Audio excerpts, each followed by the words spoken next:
भक्तिभावे महर्षी नम्रते स्तोत्र मांडले लोकाशब्द भावने उदय सतिते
अरे तो पूजन श्रीराम श्री मानस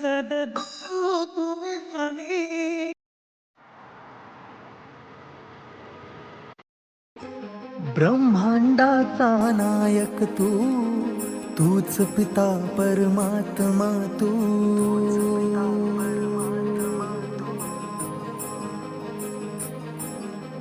तुझ्या चरणी ठेवनी माथा काय वर्णू तुझी गाथा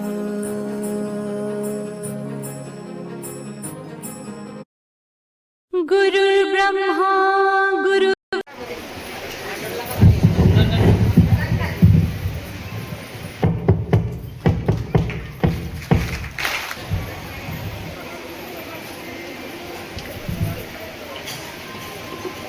वक्रतुंड महाकाय सूर्यकोटि समप्रभ निर्विघ्न कुरु मे देव सर्वकार्येषु सर्वदा सर्वमंगलमांगल्ये शिवे सर्वार्थसाधिके शरण्ये त्र्यंबके गौरी नारायणी नमस्तुते या देवी सर्वभूतेषु शक्तिरूपेण संस्थिता नमस्तस्ते नमस्तस्ते नमस्तस्ते नमो नमः महायोगपीठे तटे विमरथ्यां वरं पुण्डरीकाय धातुमुनीन्द्रये समागत्य तिष्ठन्तमानन्दकन्दं परब्रह्मलिङ्गं भजे पाण्डुरङ्गं नमो देवै महादेवै शिवाय सततं नमः प्रकृतिभद्रायै निरन्तं प्रणतां स्मताम् गुरु ब्रह्मा गुरु विष्णु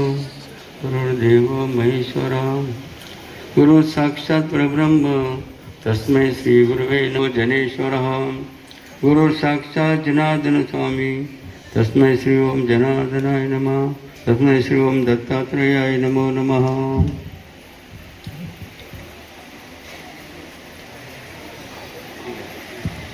आपण अत्यंत भाग्यशाली आहात.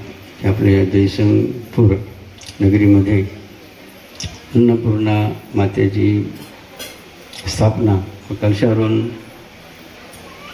सोहळा त्या ठिकाणी संपन्न होत आहेत आणि त्या कार्यक्रम जात असताना आज या जयसिंगनगरमध्ये ही मराठी संतांची भूमी केली. अनेक संत या मराठभूमी होऊन गेले आहेत, जसे संत तुकाराम महाराज, संत ज्ञानेश्वर महाराज, संत एकनाथ महाराज, संत नरहरी सोनार, संत मीराबाई, संत जनाबाई, अशा अनेक बघा संत या महाराष्ट्रामध्ये होऊन गेले आहेत. त्याचमध्ये संत परंपरेचे संत ओम जगद्गुरु जनार्दन स्वामी बघा होऊन गेले. म्हणून प्रथमतः ज्या साधू संतांच्या आशीर्वादाने भगवंताच्या आशीर्वादाने आपण एकत्र आलो गेलो आणि त्यांच्या आशीर्वादाने आपल्याला संधी मिळालेल्या आहेत. म्हणून स्वामी समर्थ असतील, अन्नपूर्णा माता असतील, जनावर समय असतील, या सर्व साधू संतांचे बाबांचरणी साष्टांग दंडवत करूया. आपल्या गावातील हनुमानजी असतील, गणेशजी असतील आणि देवदेवता आहेत, या सर्व देवदेवतांच्या चरणी वंदन करूया. आपल्या जयसिंगपूर नगरीत या भूमीला वंदन करूया. आपल्या या भारतातील स्वदेशी गोमातेला वंदन करूया. आणि या सोहळ्यामध्ये सहभागी झालेल्या सर्व नवचंडी हा जो यज्ञ सोहळा बनवत आहेत, त्या सोहळ्यामध्ये ज्या ज्या माता वगैरे सहभागी झाल्या की तो पुरुष पण आहे जोडीने, की जे लक्ष्मीनारायण या सोहळ्यामध्ये सहभागी झालेले आहेत.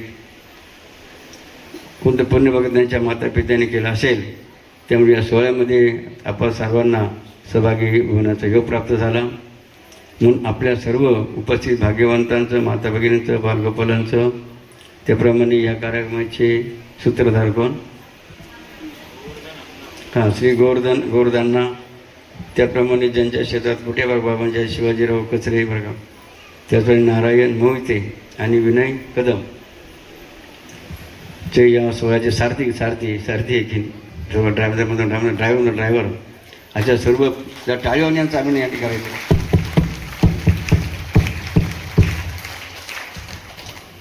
प्रथमतः आपण या ठिकाणी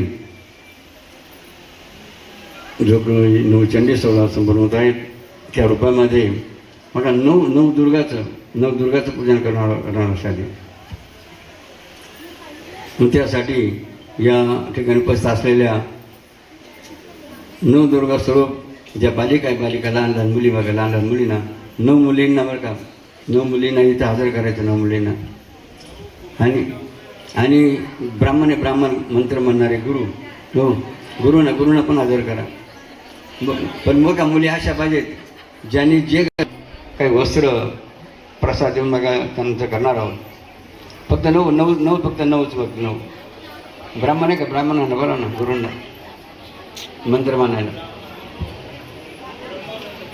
ब्राह्मण नऊ फक्त नऊच फक्त उभ्या करा. 9 जगायचं जन्माला आलो असं आपल्याला राहायचं नाही बघा. श्री जन्मात काय केलं पाहिजे बघा, या मुद्द्यावर आपण चर्चा करणार आहोत. सर्व महिलांनी जरा शांततेने थोडं बसून घ्यायचं आहे. श्रीपाद वल्लभ दिगंबरा, श्रीपाद वल्लभ दिगंबरा, श्रीपाद वल्लभ दिगंबरा, दिगंबरा दिगंबरा, श्रीपाद वल्लभ दिगंबरा. नमः पार्वती पते हर गोपाल कृष्ण भगवान की. श्री गुरुदेव.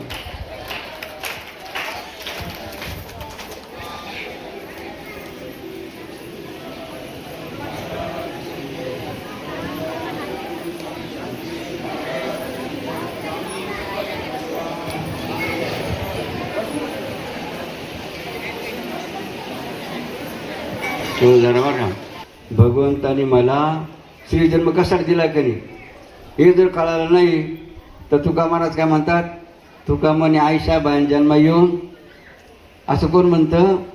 तुकाराम महाराज. कोणाला म्हणतात? ज्या महिलांना श्री जन्माला भगवंत कशासाठी दिला हे कळालं नाही तर तुकाराम महाराज त्यांसाठी काय म्हणतात, तुका म्हणून आपल्याला श्री जन्मात येऊन आपला जन्म वाया जाऊ द्यायचा नाही, व्यर्थ फुकट जाऊ द्यायचं अशा द्या. आणि म्हणून प्रथमतः तुमचं सर्वांचं अभिनंदन का आहे की तुम्ही घरदार सोडून या सोहळ्यामध्ये सहभागी झालात. आणि कोणी हवन करून राहिलं, कोणी पूजन करून राहिलं, दर्शन करून राहिलं की नाही ब्रह्मगुरू त्या मंत्रकोशामध्ये. म्हणून सर्व माता भगिनींचं आणि लक्ष्मीनारायणचं जोडलं टाळलं अभिनंदन या ठिकाणी. आता बघा मुख्य विषयाकडे आपण येऊ की भगवंतांनी श्री जन्म कशासाठी दिला. लक्षात किती बघा महत्त्वाचा मुद्दा संतांनी आपल्याला सांगितला की. म्हणून बघा पतीचा आदर काय सांगितलं, पतीचा आदर म्हणजे पती राजाला कधी अरे करायची भाषा करायची नाही. काय सांगितलं, पतीचा नावाने काहीच हाका मारायची नाही. मग कशी हाक मारायची, एकतर मुलाच्या नावाने, मुलीच्या नावाने किंवा देवाच्या नावाने. हे समर्थ काय, समर्थ म्हणायचं, दत्ता म्हणायचं, नारायण म्हणायचं, पांडुरंग म्हणायचं. बघा, एक तर देवाच्या नावाने हाक मारा किंवा मुलाच्या नावाने हाक मारा. मात्र महिलांनी पतिराजाला त्यांच्या नावाने हाक मारता कामा नये. ज्या महिला नावाने हाक मारतील त्यांचं आयुष्य यासारखं कमी लक्षात घ्या. म्हणून पहिलं काय, पतीचा आदर. काय पतीचा आदर म्हणजे? हां, अरे करायची भाषा न करता पहिला मुद्दा लक्षात, पतीचा आदर. हो, ज्यांना भाषा नाही पुढे काय, सेवेला सादर. बघा, महिलांसाठी अत्यंत महत्त्वाचा मुद्दा बघा सांगितला की महिलांनी नेमकं कोणाचं ऐकायचं की नाही. कारण बऱ्याच महिलांमध्ये संभ्रम म्हणजे प्रश्नचिन्ह. काय माहेरच्याचं ऐकायचं, शेजारीचं ऐकायचं, घरच्याचं ऐकायचं, शेजारच्याचं ऐकायचं, नातेवाईक ऐकायचं, कोणाचं ऐकायचं, कोणाचं ऐकायचं की नाही. बघा, हा मुद्दा अत्यंत स्त्रियांसाठी महत्त्वाचा बघा की महिलांनी कोणाचं ऐकावं लक्षात. तर त्यासाठी बघा संतांनी सांगितलं. बघा काय सांगितलं, महिलांनी कोणाचं ऐकायचं लक्षात या मुद्द्यावर. पहिला मुद्दा सांगितला संतांनी, काय सांगितला, महिलांनी बघा शेजारणीचं कधीच ऐकायचं नाही. बघा, कोणाचं ऐकायचं नाही. पहिला मुद्दा लक्षात सर, बायांनी शेजारणीचं कधीच ऐकायचं नाही. बरं का, हा पहिला मुद्दा. बरं, दुसरा मुद्दा काय सांगितला, महिलांनी माहेरच्याचं कधीच ऐकायचं. बघा, म्हणजे माहेरच्याच्या आईवडिलांचं, भावाचं, कोणाचं ऐकायचं. बघा, आणि कोणाचं ऐकायचं नाही, माहेरच्यांचं ऐकायचं नाही. आणखी नातेवाईकाचं ऐकायचं. बघा, मग नातेवाईकाचं ऐकायचं नाही. इतर महिलांनी कोणाचं ऐकायचं, पतिराजांच्या घरच्यांचंच ऐकायचं. म्हणजे सासूचं ऐका, सासऱ्याचं ऐका, बरं का, दिराचं ऐका, पतीचं ऐका. कोणाचं ऐकायचं का? काय बाया म्हणतील, आमच्या आईबापांना जन्म दिले म्हणून आम्ही आईबापाचं ऐकू नये का? मुद्दा लक्षात द्या. त्या संदर्भामध्ये उल्लेख केला. बरं का, काय उल्लेख केला बघा, तुमचा ज्याला विवाह लग्न झालं की नाही, लग्नाच्या पूर्वी तुमचं आडनाव बापाचं होतं की नाही, तुमच्या वडिलांचं बघा कुळ पहिलं होतं. माझं ज्यावेळेला तुमचा विवाह संस्कार झाला तर तुम्ही कोणाच्या कुळात आल्या, कोणाच्या कुळात आल्या, तुमचं कुळ बदललं गेलं, तुम्ही पतिराजाच्या कुळाला लक्षात द्या. आणि मग तुम्हाला जन्मभर कुठं राहायचं आहे, जन्मभर कुठं राहायचं आहे, मग ज्यांच्याकडे घरी राहायचं आहे त्यांचं ऐकलं पाहिजे की नाही. लक्षात, मुद्दा लक्षात आला ना. मग महिलांनी कोणाचं ऐकायचं, पतिराजांच्या घरच्याचं ऐकलं लक्षात द्या. ज्या महिला पतिराजाच्या घरचं ऐकतील त्या अवघाचे संसार आणि आनंदी वरीनं असा महिमा बघा लक्षात द्या. महिला लक्षात द्या. म्हणून महिलांनी ठाम बघा मुद्दा लक्षात द्यायला पाहिजे, मी कोणाचं ऐकेल, फक्त पतिराजांच्या घरच्याच ऐकलं. पतीचा आदर, सेवेला सादर, भुकेल्याची कदर. बघा, महिलांची तिसरा मुद्दा का, कुणी भुकेला असलो, घरचा असो दारचा असो, त्याला कधी भुकं ठेवायचं नाही. आणि काही शेवटचं काय सांगितलं, डोक्यावर पदर. काय सांगितलं बरं का, डोक्यावर सांगितलं पदर. आणि तीच भारतीय मदर जर टाळल्यासारखी. हो, आपण भारतीय संस्कृतीमधले आहोत की नाही. उदाहरण लक्षात घ्या, आपल्या भारताच्या राष्ट्रपती कोण होऊन गेल्या, प्रतिभाताई पाटील की नाही. लक्षात घ्या मुद्दा. बाबा काय सांगणार सर महिलांसाठी, आपल्या भारताच्या सर्वोच्च पदावर, आणि त्यांचं शिक्षण किती होतं विचार करा ना. ज्या राष्ट्रपती झाला किती शिक्षण त्यांचं होतं. मग बाबांचा मुद्दा हे सांगावं, एवढ्या राष्ट्रपती पदावर असलेल्या, उच्च शिक्षित असलेल्या प्रतिभाताईंनी आपल्या डोक्यावरचा पदर कधी खाली आणला का? का आणला नाही? त्या शिकेल नव्हत्या का? त्यांना उच्च पद प्राप्त नव्हतं का? लक्षात घ्या. म्हणून बघा, महिलांनी आपल्या भारतीय संस्कृतीचा सन्मान ठेवला पाहिजे. नेहमी डोक्यावर काय असावा, म्हणून बघा, पतीचा आदर, सेवेला, भुकेल्याची, आणि डोक्यावर, आणि ती भारतीय. म्हणून ज्यांच्या डोक्याबद्दल टाळ्या होत्या महिला बघा, जन्माला यायचं भारतामध्ये, नाचार विचार परदेशातला करायचा, ही कोणती नीती सांगा ना विचार. म्हणून बघा, आपल्या सख्या आईला, आपण सख्या आईला मानलं पाहिजे की नाही. भारतीय संस्कृती आपली सख्खी आई आहे, आणि परकीय संस्कृती ही सावत्र नाही. लक्षात द्या. म्हणून महिलांनी बघा विचार करायचा की धर्म करा त्याने देव. मग कोणत्या धर्माचं पालन करायचं बाबांनी सांगितलं लक्षात घ्या का. संतांनी सांगितलं कोणत्या धर्माचं महिलांनी पालन करायचं, पतिव्रताचा भाव, तिचा पती तिला. बरं का, लक्षात घ्या. सर्व महिलांना बघा, तुम्हाला देव कोण आहे तुम्हाला, तुमचा पती हा परमेश्वर. लक्षात की पतिव्रताचा भाव, तिचा पती तिला.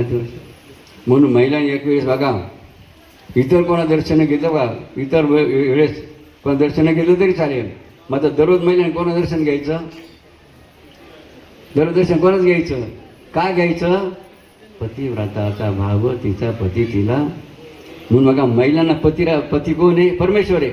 बघा विचार भाव हा स्त्रियांच्या मनामध्ये अत्यंत महत्त्वाचा लक्षात द्या. म्हणून महिलांनी पतिराजाला काय म्हणायचं? काय म्हणायचं? बघा कसा असावं, कसा होतो, खादाड असो प्याताड कसा असो.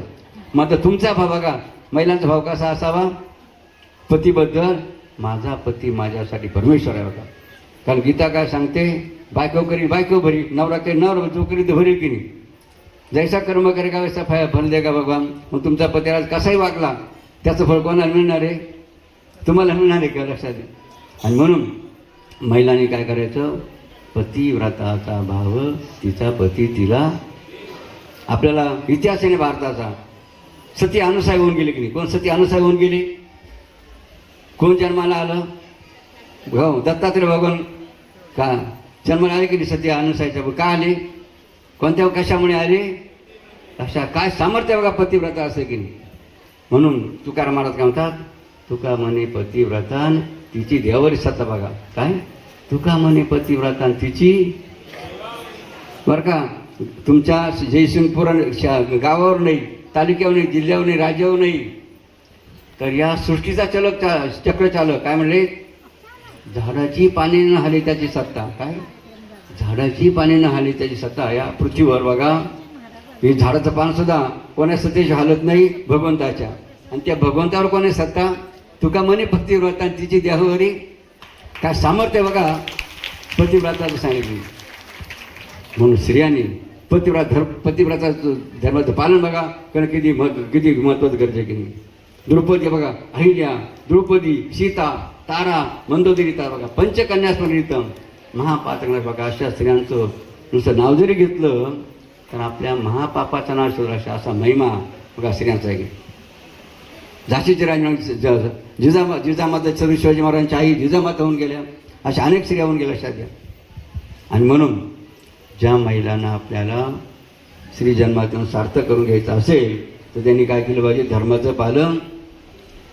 जर पालन जर केलं तर बघा तुमच्या स्त्रीजन्म सार्थक होणार आहेत. नाही तर तुकाराम महाराज काय म्हणतात ना, तुका म्हणे आयशा बाया जन्म येऊन. तुम्ही नाही बरं का, कोणत्या बाया 10-16 सोडून एवढं सुंदर 16 चालू असताना काय करू राहिल्या? त्या फक्त नेसायला साडी, राहायला माडी आणि फिरायला गाडी आणि बँकेमध्ये एफडी. ऐकी बाया बघा, बाया कुठे उड्या, बायांची उडी कुठे असं लक्षात घ्या. बायांच्या बघा 4 किती असत्या? 4 उड्या असतात. 4 उड्या का बायांच्या 4 उड्या असतात. पहिली उडी कोणती असते? नेसायला साडी, राहायला माडी आणि फिरायला आणि बँकेमध्ये. लक्षात. मात्र तुम्ही सर माता भगिनी कोणी उडी घेतली चंडीच्या महायज्ञामध्ये म्हणून जर टाळ्यावर व्हायला सारख्या. काय बघा तुकाराम संतांनी स्त्रियांसाठी उपदेश केला की का उपदेश बघा तुकाराम स्त्रियांसाठी उपदेश केला.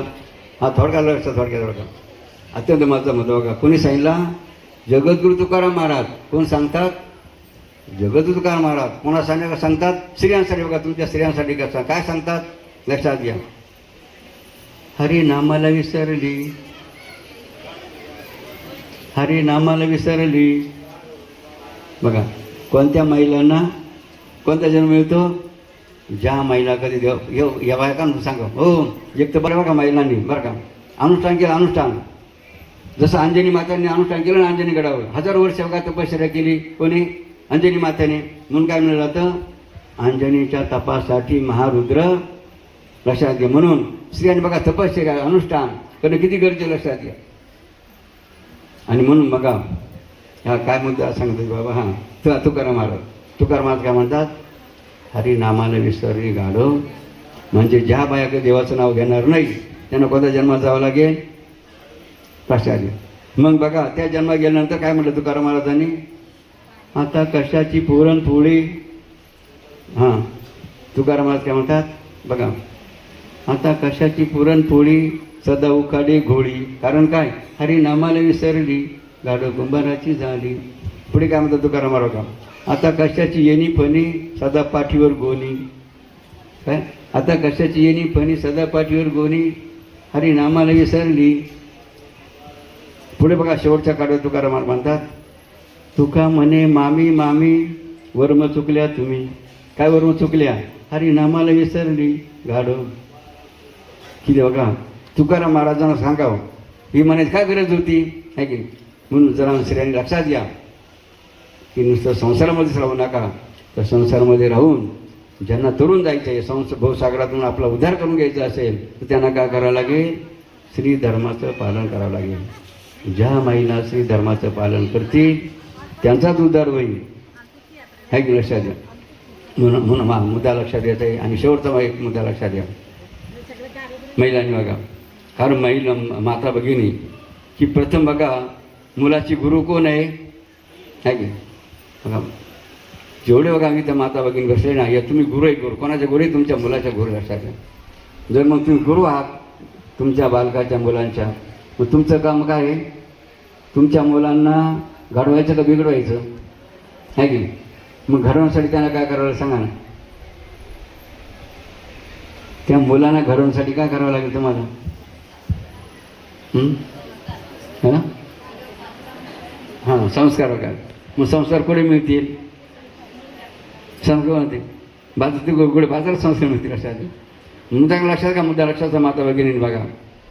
कारण आम्ही बघतो बघा अनेक ठिकाणी बघतो सर्व आईबाप का सर्व आईबाप काय करू राहिले माहिती का? पोरांसाठी फक्त जमिनी घोड्या गाड्या म्हणजे संपत्तीच कमवून राहिले. काय करू राहिले? पोरांसाठी फक्त संपत्तीच कमवून राहिले. मग बाबांचा प्रश्न सगळ्या ठिकाणी बऱ्याच महिला बसल्या की नाही. जसं तुम्ही तुमच्या मुलांसाठी काय करू राहिले?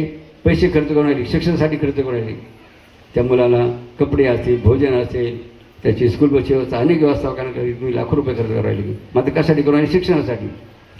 जसं शिक्षणासाठी तुम्ही मायबाप आईबाप 1000 रुपये खर्च करतात, मग संस्कारासाठी कोणती महिला खर्च करते सांगा बरं. आता बाईने उभे राहा ना, एखादी महिला उभे राहा, मी माझ्या मुलाच्या संस्कारासाठी खर्च करते. अशी एखादी महिला एक उभी राहा बरं, बाबांना बघायचं आहे.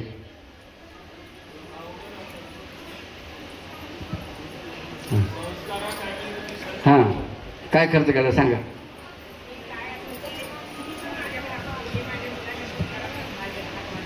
नाही किती खरं त्यांना समजलं बरं का की आपलं कर्तव्य काय, माता कर्तव्य काय लक्षात घ्या.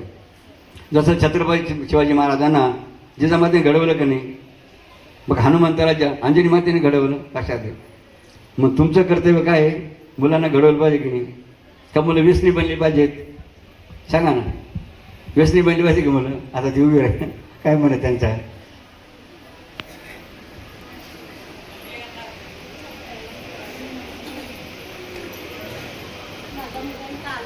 बरं बरं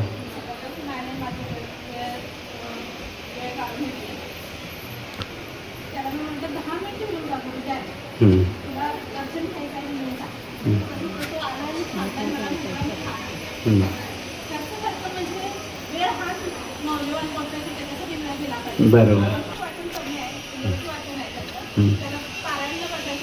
बरं शबास शबास अभिनंदन. आता बरं का हेच कारण बरं का त्याप्रमाणे बघा आता इकडे अनेक माता भगिनी बसल्या की नाही. कोण कोणाचे मुलं दररोज तुमचं दर्शन घेतात त्याने उभं राहा बरं. माझा मुलगा मुलगी माझं दररोज दर्शन घेते. सत्यमध्ये खरं बोलायचं. दुसरा प्रश्न आहे बाबा तुम्हाला. आता ज्या महिलांनी उभं राहायचं, कोणत्या महिला उभं राहायचं? माझा मुलगा का मुलगी माझं दररोज दर्शन घेते, नंतरच पुढे हां एक अजून कोण कोण आहे बघा ना. सत्यमोद प्रॅक्टिकल. जरा टाळी वाजून या महिलांचा अभ्यास सांगा. धन्यवाद. बसा बघा आपले धर्म काय म्हणतो? मातृदेव पितृदेव. बघा प्रत्येक मुलाला आईवडील कोण आहे? देव आहे की नाही. मग दररोज मुलांनी दर्शन घेतलं पाहिजे तुमच्यावर. मग बघा जसं नसेल गेलं बघा बघा बघा बरं का बळजबरी होईना काय करा, बळजबरी करा. तुम्ही तुमचं दर्शन घ्यावं लागलं लक्षात या. काय बघा माता पित्यांचा दर्शनाचा महिमा असा घ्या. किती बघा महिमा का. जो मुलगा आई वडिलांचं दर्शन करून बाहेर बघा लक्षात का महिलांना काय, जो मुलगा आपल्या आईवडिला दर्शन करून घराच्या बाहेर बघा जरूर काय का दर्शन केलं आपल्या आईवडिलांचं, नंतर घराच्या बाहेर पडेल, त्याचा ॲक्सिडेंट होणार, त्याला हार्ट अटॅक येणार, तो अवमार्गाला जाणार. काय बघा सामर्थ्य आईवडिलांच्या आशीर्वाद लक्षात घ्या. श्रवणबाळ काय श्रवणबाळ किती उदाहरण आपल्याला श्रवणबाळचं उदाहरण माहिती आहे, लक्षात घ्या. पुंडलिकाचं उदाहरण आपल्याला माहिती आहे की नाही. काय सामर्थ्य आई वडिलांना सेवेचं असतं. म्हणून बघा आई वडिलांना बाबांची विनंती आहे बघा बघा बळजबरी का होईना त्यांना काय करा, पाय पाडा तुमच्या पायाला. असा बघा महिमा आई वडिलांना सेवेचा आहे. आता बघा तुम्हाला बघा तुम्हाला पुढचं काही कामं लागायचं आहे आणि बाबाने पुढे जायचं, लक्षात द्या. म्हणून बाबांना आजचा आनंद वाटला. तुम्ही श्रद्धापूर्वक आमच्यासारखा बघा येड्यांचे 2 शब्द तुम्ही श्रद्धेने ऐकलं, टाळीवरून तुमच्या विचाराचं लक्षात काढलं नाही. आता बरं का आपली भारतीय संस्कृती बघा मला का डोक्यावर पदर का गरजे बघा, डोक्यावर पदर करणं का गरजे लक्षात घ्या. असंच बघा कुठे घेते कुठे गेले ते हां लक्षात घ्या. आपण भारतीय संस्कृतीमध्ये जन्माला आलो आणि भारतीय संस्कृतीमध्ये जन्माला असताना आता आईवडिलांनी मुलांना काय म्हटलं पाहिजेत, आईला आई बाई ताई आका म्हटलं पाहिजे. काय म्हटलं पाहिजेत, आई बाई ताई आका म्हटलं पाहिजे. वडिलांना काय म्हटलं पाहिजेत, भाऊ अण्णा आप्पा तात्या दादा काका गे असे शब्द वापरले की नाही. मग आता आजकाल तुमच्या घरामध्ये मुलं तुम्हाला काय म्हणून राहिले, बरोबर आहे ना, मम्मी पप्पा म्हणून राहिले. काय म्हणून राहिले, अरे बघा हा हसायचा विनोदाचा विषय नाही, अत्यंत आपल्या हा इज्जतीचा प्रश्न आहे. कशाचा प्रश्न आहे बरं का, लक्षात काय आपल्या इज्जत बघा अंदाज आहे, इज्जतीचा प्रश्न आपल्या इज्जतीचा. तुमचे मुलं तुम्हाला कोणत्या शब्दाने हाका मारायला लागले, मग बरोबर मम्मी बाबा हां नाही समजा का साऱ्यांचेच नाही, ज्यांची मुलं बघा आई वडिलांना मम्मी पप्पा म्हणता बघा, मग मम्मी पप्पा हे जे शब्द लक्षात घ्या ते आपल्या ग्रंथातले आहे का, ते कुठले मग इंग्रजांचे शब्द आणि ते इंग्रजी भाषेतले मराठी भाषेतले नाही. जर इंग्रजी भाषेचे शब्द आहे ना मग त्याचा मराठीचा आपला तुम्हाला माहिती पाहिजे की नाही, आहे की नाही, मराठीचा अर्थ तुम्हाला माहिती पाहिजेत तर तो शब्द वापर उपयोगी. आणि माहीत नसताना वापर जर केला किती बघा हानी होते, बेइज्जत बघा लक्षात घ्या. आता महत्त्वाचा विषय ना दररोज आपला हां नेहमीच्या आचरणातलं मला सर. आता तुम्हाला समजा तुमच्या मुलांनी मम्मी म्हटलं की मम्मीचं मराठीतला अर्थ काय झाला, मेलेला मुर्दा. काय झालं बघा मराठीत अर्थाचं काय आहे, मसाला घालून ठेवलं प्रेत म्हणजे मेलेला मुर्दा. मग सांगा तुमच्या मुलांना तुम्हाला मम्मी म्हटलं मग तुमची त्यांनी बेइज्जत केली का, तुम्हाला तुमची शान वाटली सांगा, बेइज्जत केली की नाही. मग सांगा हे बेइज्जत करणारे शब्द तुमच्या मुलांनी तुम्हाला उच्चार करणं चांगले चुकीचे का बरोबर आहे बरं का. मुद्दा छोटासा आहे मात्र अत्यंत त्याचा परिणाम अत्यंत डेंजर आहे. म्हणून विनंती बघा सर्व का देवी सर्वसर माता बघा बाबांची विनंती काय विनंती आहे, तुमच्या मुलांना हे इंग्रजी शब्द वापरून बेइज्जत करायला लावू नका. तर काय करा, त्यांना काय म्हणायला हवा, आई बाई ताई आका अशा शब्दाने हाका मारला. वडिलांना काय म्हणायला हवा, तर खऱ्या अर्थाने बघा आपण भारतामध्ये जन्माला आलो असं म्हणतो. अशा रीतीने अशा अनेक बघा मुद्दे बरं का मुद्दे आहेत. आणि म्हणून आज या नवचंडी यज्ञा लक्षचंडी यज्ञाच्या निमित्ताने या ठिकाणी बाबांना या ठिकाणी ज्या चंडीला हवन करण्याचा त्यांना हवन म्हणजे जीव घालण्याचा का योग प्राप्त झाला.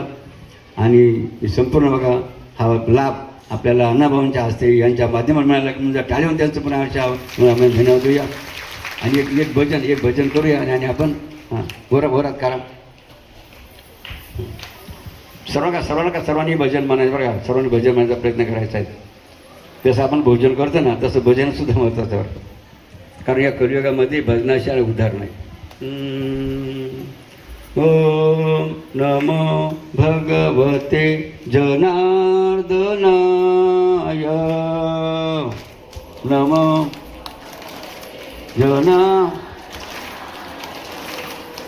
ओम नमो भगवते जनार्दनाय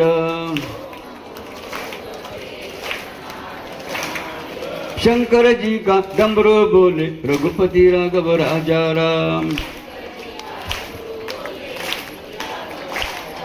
रामदास की टुकड़ी बोले श्री राम जय जय राम. ओम नमो भगवते जनार्दनाय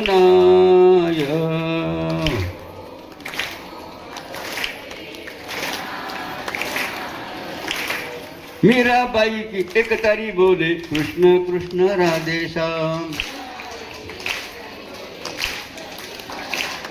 जनाबाईच्या गौऱ्या बोले विठ्ठल विठ्ठल विठ्ठल नाम.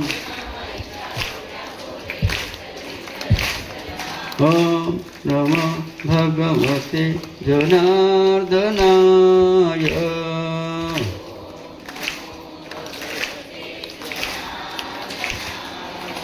विठ्ठल माझा माझा माझा माझा माझा विठ्ठल माझा मी विठ्ठलाचा. विठ्ठल